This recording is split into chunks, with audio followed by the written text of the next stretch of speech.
할렐루야. 네. 대학 강의실에서 한 교수님이 학생들에게 물었습니다. 너희는 이런 경우에 어떻게 말하겠니? 부부가 배를 타고 여행 중에 배가 파산하게 되었습니다. 구명정에는 한 사람밖에 탈 수 없었습니다. 둘이 타면 둘 다 죽습니다. 이제 남편이 잽싸게 아내를 남겨두고 구명정에 올라서 육지로 배를 젓기 시작했어요.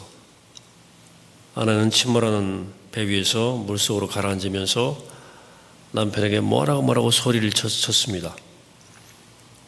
이렇게 얘기하던 교수가 물었어요. 너희들은 그 아내가 무엇이라고 소리쳤을 것 같으냐? 한 학생이 말했습니다.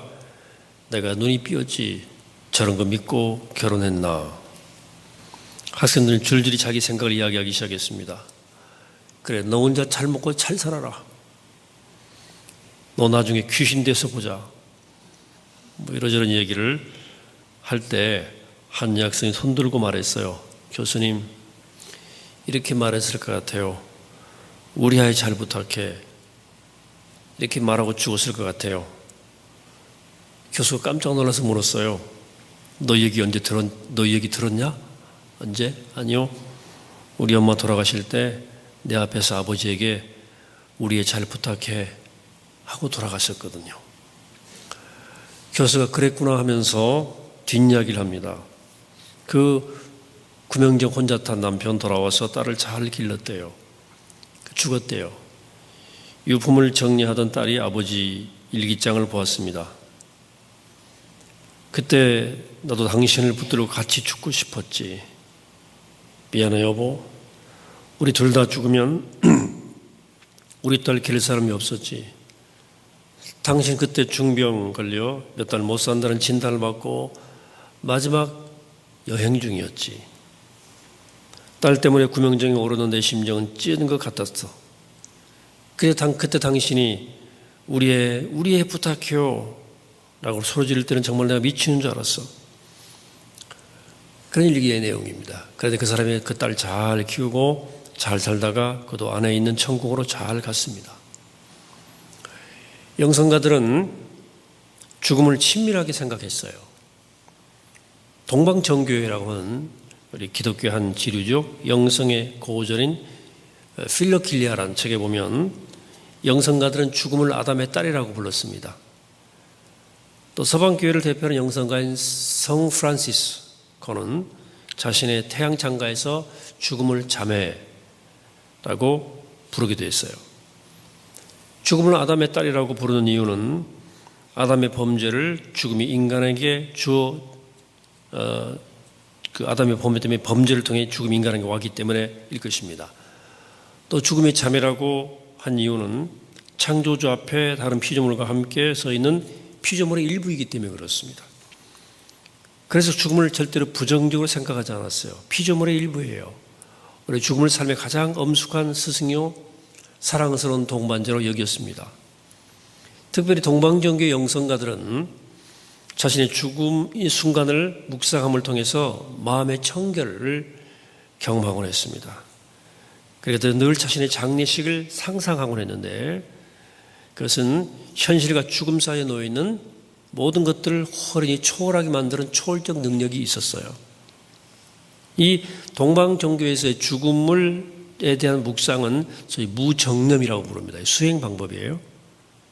그래서 굉장히 중요한 영성훈련입니다. 무정념, 죽음을 생각하는 겁니다. 죽음이 그런 역할을 하는 두 가지 이유가 있죠. 하나는 죽음의 불가피성입니다. 누구도 죽음을 피할 수가 없어요. 창조주 하나님의 법칙이에요. 또 하나는 죽음에 대한 불가지성. 누구도 이 세상에서 자기 떠날 때를 알 수 없습니다. 이 피조물의 한계예요. 그렇기 때문에 죽음은 삶의 매우 엄숙한 스승이 되는 거예요. 또 죽음은 오늘 여기 삶의 궁극적 삶의 의미에 대해서 우리가 깨닫도록 도와줍니다. 언제 죽을지 모르기 때문에 우리는 하나님의 뜻을 이루기 위해서 오늘도 최선을 다하는 거예요. 그 시편은 이렇게 우리에게 말씀해 주고 있죠. 우리에게 우리 날 기회수함을 가르치사 지혜로운 마음을 얻게 하소서. 죽음을 삶의 동반자로 여길 때 우린 죽음 없는 죽음을 맞이할 수 있습니다. 아니, 죽는데 왜 죽음이 없다고 말할 수 있나요? 죽음이 없다는 의미는 죽음이 주는 그런 두려움과 후회와 사별의 고통 같은 그런 죽음은 경험되지 않는다는 거죠. 그래, 탁월한 많은 영성가들은 종말론에 대해서는 별로 관심이 없었을 거예요. 오히려 그들은 죽음이 올 것을 준비하며 살았기 때문에 죽음을 기다렸다는 듯이 맞이할 수 있었습니다. 그래, 영성가들은 죽음을 하나님이 주시는 최고의 선물로 하나로 여기라고 섬기면서 날마다 죽은 연습하다가 능숙하게 죽었습니다. 드디어 기다리던 것이 왔구나, 때가 됐구나 하면서 편안히 잘 갔다는 거예요. 그래서 우리는 죽을 때 기다렸다는 듯이 죽기 위해서 연습을 해야 됩니다. 연습은 실제를 쉽게 만들어요. 훈련의 땀을 많이 흘린 병사는 전쟁에 피 흘리지 않을 가능성이 매우 높습니다. 피 안 흘려요. 연습 많이 하면. 김연아가 공중에서 세 바퀴를 올라서 솟아올라 돌지 않습니까? 한 바퀴를 더 도는 연습에 거의 10억이 든다네. 한 바퀴 도는 연습하는데 한 900번 정도 넘어져야 완숙한 그 난이도를 이루는데 그 훈련 비용이 그렇게 많이 든대요. 그렇게 연습하고 나면 실전 나가서 그런 공중 휙휙 도는 묘기를 보여줄 수 있는 거예요. 훈련입니다. 사람은 누구나 죽거든요. 누구나 가요. 근데 지옥 아니면 천국이에요. 근데 바울은 오늘 본문에서 고린도 교회를 향해서 편지를 쓸 때 사망에 이르는 냄새가 있는 사람이 있고 생명에 이르는 냄새가 나는 사람이 있다는 얘기를 하는 거예요. 오늘 본문 다시 한번 생각해 읽어볼까요? 이 사람에게는 사망으로부터 사망이 이르는 냄새요, 저 사람에게는 생명으로부터 생명이 이르는 냄새라 그랬어요. 종종 제가 임종하는 교우들 또 다른 이웃들을 볼 때 굉장히 안타까울 때가 있어요. 어떤 경우냐면 막 가기 싫어가지고 정말로 발버둥 치는 거예요. 죽음이 두려운 거죠. 그럼 제 마음속에 무슨 마음이 드냐면 저 사람 지옥 가나? 너무 가기 싫어하는 거야. 그럼 조금 제가 이제 오해겠지만 그런 생각이 들어요. 왜 저렇게 싫어하나? 가기 싫어가지고. 그래서 이런 유머가 생겼어요. 여러분, 아이젠하워 대통령가 죽을 때 무엇이라고 하고 죽었을까요?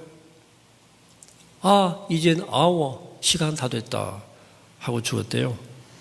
옛날 일본 수상 다나카는 뭐라고 하고 죽었을까? 다 나가 하고 죽었대요. 그리고 메가더는 무엇이라 하고 죽었을까 또 묻더라고요. 메가 더 뛰어라 이렇게 하고 죽었대요. 다 사망에 이르는 냄새 같은 게 이게 다 사망에 이르는 냄새죠. 잘 준비하고 향기롭게 가는 사람이 있어요. 인사 다 하고 당부 다 하고 믿음으로 후손들에게 다 격려하고 잘 가는 사람이 있어요. 이게 영적으로 탁월한 사람 아니겠습니까? 요한 크리스토소톰이 그래서 그 왕과 수도사를 비교한 말이 있어요. 참 왕은 세상의 왕이 아니라 수도사다. 왕은 세상을 지배하고 수도사는 영을 지배한다. 왕은 적과 싸우고 수도사는 사단의 내면의 사랑과 싸운다. 왕은 동족에게 금을 주고 수도사는 동족에게 은혜를 준다. 왕은 죽음을 두려워하고 수도사는 죽음을 환영한다. 둘 다 자기 일에 충성하고 나면 상급은 하늘과 땅 차이다 그랬어요. 연습해야 돼요. 천국 가는 연습을 시켜야 됩니다. 그리고 나도 하고 다른 사람도 시켜야 돼요. 하도록. 어린 딸이 불치의 병으로 병상에서 이제 죽어가고 있었어요. 죽음이 두려운 거예요. 어린애니까. 엄마 나 죽기 싫어. 무서워. 엄마는 죽음의 공포를 들어주려고 천국을 설명합니다. 엄마, 얘 딸아, 너만 죽는 거 아니야. 사람들은 다 죽어. 너는 먼저 천국 가는 것 뿐이야. 우리 다 같이 갈 거야. 먼저 가서 기다려. 그 예수님이 너 계시고 너 맞아줄 거야. 정말 아름다운 곳이야. 걱정하지 마라 그랬어요. 근데 고개를 끄덕이면서도 죽음에 대한 두려움이 어쩔 수 없는 거예요. 너무너무 애가 막 힘들어하는 거라. 엄마가 얼마 후 아프다고 딸 옆에 누워 시름시름합니다. 그리고 다 죽어가는 소리로 말합니다.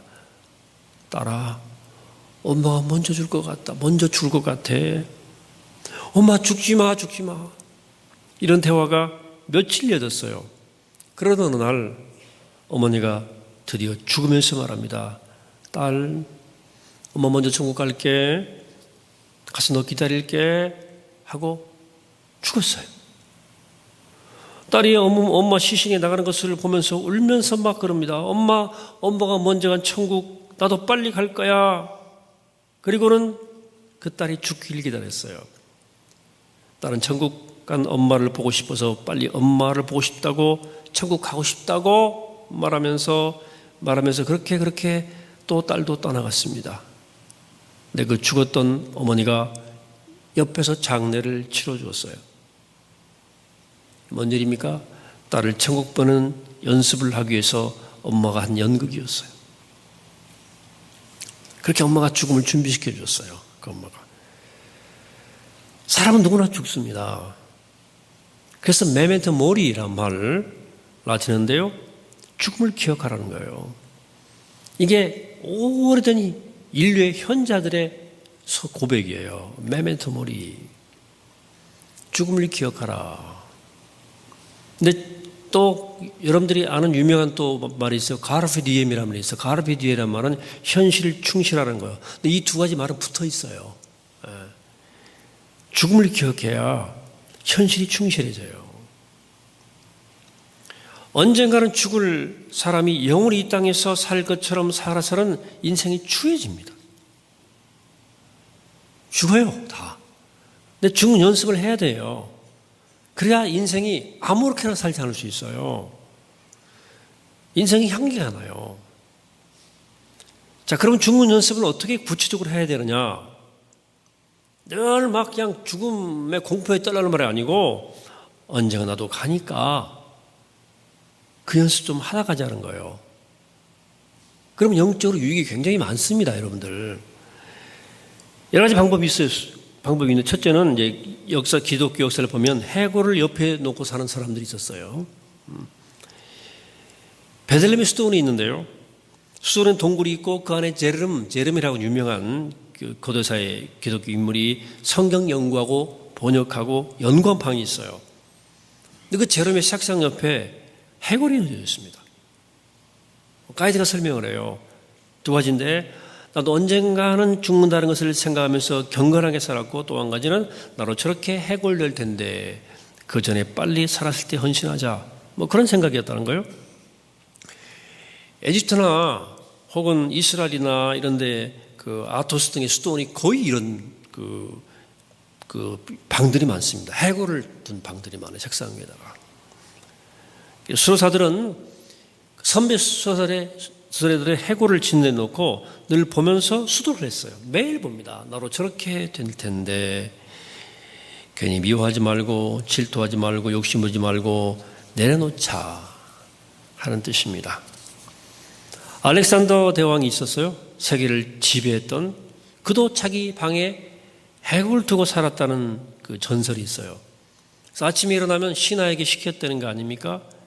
이렇게 인사하라. 대왕이시여, 대왕도 언젠가는 죽을 것입니다라고 말하게 시켰다는 거예요. 이 전설이에요. 이게 사실이라면 알렉산더는 매우 훌륭한 왕이었을 겁니다. 죽음을 기억하는 것, 우리 삶의 경건 생활에 매우 도움입니다. 두 번째, 버리는 연습을 하는 거예요. 죽는 연습이란 버리는 연습입니다. 이 세상 올 때 누구나 빈손으로 왔어요. 갈 때 빈손으로 가요. 누구나 그렇게 돼요. 그러니까 버리는 훈련이 죽음 훈련이에요. 이 세상 떠날 때 가져갈 수 있는 것 아무것도 없습니다. 다 버리고 갑니다. 그래서 죽는 연습은 버리는 훈련이에요. 실제로 수도사들, 요즘에 제가 그들 얘기를 많이 보는데요. 아무것도 가진 것 없이 살았어요. 가진 재산이라고는 옷 한 벌 딱딱한 침대뿐인데 나머지는 모두 공동의 재산입니다.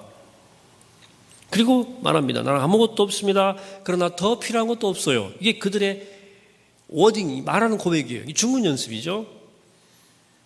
법정의 무소유라는 책이 유명한 책 아닙니까? 수필의 내용이 뭐예요? 거기서 그가 매일 버리려고 노력을 했다는 거 아닙니까?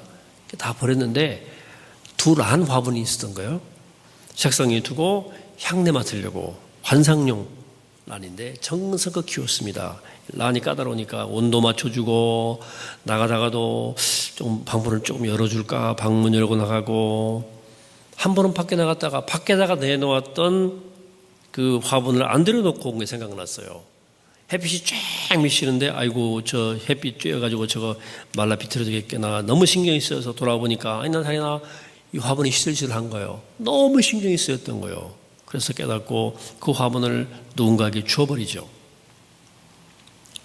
내가 그 집착했구나 그랬다는 얘기예요. 그 무소유 내용이 법정의 책 내용이 어차피 못 가져갈 것 버리는 훈련 이게 죽는 연습입니다. 여러분 산티아고 순례길이라는 유명한 순례길이 있어요. 예, 있는데 그 프랑스 생창디포르트에서 스페인 포르투갈 800km를 걷는 야고보 기념 순교지까지 걷는 대장정인데 갔다 온 분들 얘기 저 가까운 지인도 많이 갔다 왔는데 매일 배낭 꾸리는데요. 배낭의 무게가 계속 무거운 느낌이 드니까 800km니까 그걸 줄이려고 필사적으로 노력했는데요. 아침에 치약을 짜면서 칫솔을 이렇게 쪽 짤 때마다 아이고 오늘은 이만큼 무게가 줄겠네 이런 생각한다는 거예요. 그다음에 노트를 꺼냈을 때 페이지 그 전철 노선 그다음에 무슨 그 세계 지도 무슨 가이드 책 이런 것들도 다 본대로만 찢어버린다는 거예요. 그것도 무거우니까 찢어낼 때마다 흐뭇하다는 거예요. 치약 짤 때마다 흐뭇하다는 거예요. 나중에 다 끝나고 무시아 해변가에서 가서 배낭 내버리는 사람이 있대요. 그러면서 깨닫는 거예요. 아 이게 인생이란 게 나그네 길인데 결국 계속 버리는 연습이구나. 거시장스러운 거구나. 그 사람들이 그런 깨달음을 가지고 돌아오는 거예요. 이 산티아고 순례길에서. 죽는 연습은 버리는 훈련입니다. 아까 해골로 있지만 묘지를 자주 가는 것도 훈련입니다. 재미있는 통계가 있어요. 병원에서 일하고 있는 원목 목사님들이 죽을 때 그렇게 평화롭게 돌아가신다네. 왜? 늘 죽는 걸 봤기 때문에 그래요. 늘 오늘도 보고 내일도 보고 모레도 보고. 그러니까 스스로 연습을 많이 하는 거죠.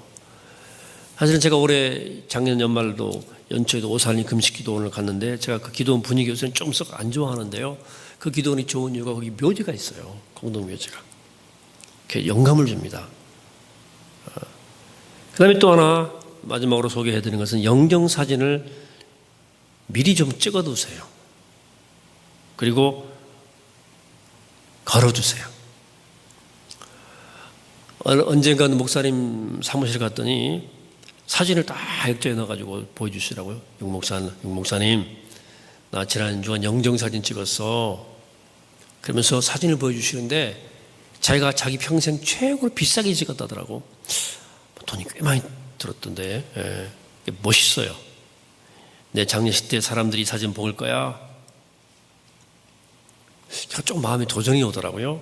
이렇게 생각할 때마다 죽은 연습을 하는 거예요. 어느 분은 자기 장례식에 보여달라고 인사말까지 녹화해 뒀어요. 그 장례식 때 오는 손님들에게 인사말을 녹화해 둬가지고 제 장례식에 오신 여러분들 주 여러분을 사랑하고 축복합니다. 고맙습니다. 저는 지금 천국에 잘 왔습니다. 천국에서 여러분들 오시면 환영할 겁니다. 이 녹화해 두는 거예요. 여러분 영적으로 성숙해지고 싶으냐, 하나님과 친밀하고 싶으냐, 죽음을 기억하십시오. 여러분 죽습니다. 그리고 죽 연습을 하세요. 잘 죽어야 됩니다. 잘 죽으란 말은 향기롭게 죽어라. 저 쉽게 말하면 천국 가는 것처럼 죽으라는 거예요. 왜 가면서 지옥 가는 것처럼 죽어요? 천국 가는 것처럼 죽어야지. 그런데 연습이 필요해요. 연습을 하는 사람은 인생이 뭐랄까 가볍고 살갑습니다. 왜? 오늘 본 사람 내일 못 볼 수 있잖아요. 마음이 따뜻하고 살가워져요. 우리 영혼이 같이 보는 거 아닙니다. 언젠가 못 보는 거예요. 그런 얼굴들이에요. 옆 사람 얼굴들은. 그러니까 우리가 함부로 대할 수 없잖아요. 이웃들을. 유언장 써보라고 훈련시키면 다 울어요. 보통 훈련할 때, 우리 제자훈련 할 때나 유언장 써보는 시간이 있지 않습니까? 그 유언장을 쓰는 순간 진실해지거든요. 유언장 쓰셔야 됩니다.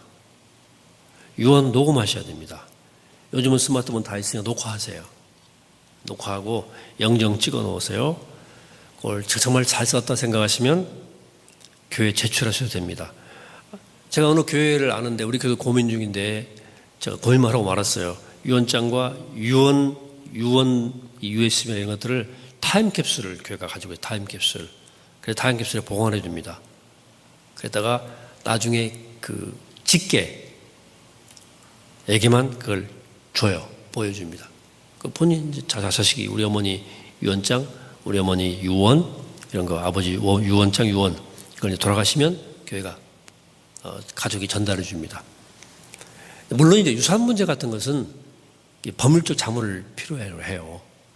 그냥 그에 다 효과가 있는 게 아니고 어쨌든 뭐 덕담, 뭐 격려사 이런 거 다 해서 그 타임캡슐에 넣었다가 나중에 이제 유족들에게 주는 거죠. 이거 하는 교회가 있더라고요. 그게 뭐냐면 죽음을 연습시키는 거예요. 여러분들 죽음을 기억하셔야 됩니다. 죽음을 생각해야 사람이 여유가 생겨요. 그리고 삶을 집착하지 않고 초월할 능력이 생깁니다. 이러면 집착은 추해지는 거예요. 인생이 너무 집착하지 마세요. 그리고 이 현실을 조금 떨어뜨려 보세요. 그러면 초월적 능력이 생깁니다. 다 지나가는 거예요, 여러분들.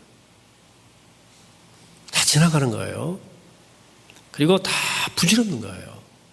그런 마음이 들 때 인생은 초월해지는 거예요. 그래야 향기가 나는 거예요. 여러분 제발 좀 인생을 좀 초월해 사시길 바랍니다. 믿는 사람이니까. 하늘을 바라보세요. 다 지나가는 거예요. 그리고 하나님 생각하세요. 그리고 나를 맞이할 주님 생각하시면서 죽음을 생각하시면 오늘 잘 살아서 우리의 삶 가운데 향기로운 냄새가 나는 거룩한 삶을 사는 복된 여러분 되시기를 주의 이름으로 간절히 축원합니다. 기도하시겠습니다. 거룩하시고 자비로우신 아버지 하나님, 오늘 저희들 사망의 냄새가 아닌 생명의 냄새가 날 수 있도록 하나님 연습하게 도와주시옵소서. 특별히 잘 죽는 연습하게 도와주옵소서. 나도 죽을 텐데 나의 죽음을 생각하며 나의 죽음을 준비하며 오늘 잘 연습해서 오늘 향기롭게 오늘을 초월적으로 살 수 있도록 우리를 격려하시고 축복하시고 동행하여 주옵소서. 붙드시고 이끄심을 감사드리옵고 예수님의 이름으로 기도하옵나이다. 아멘.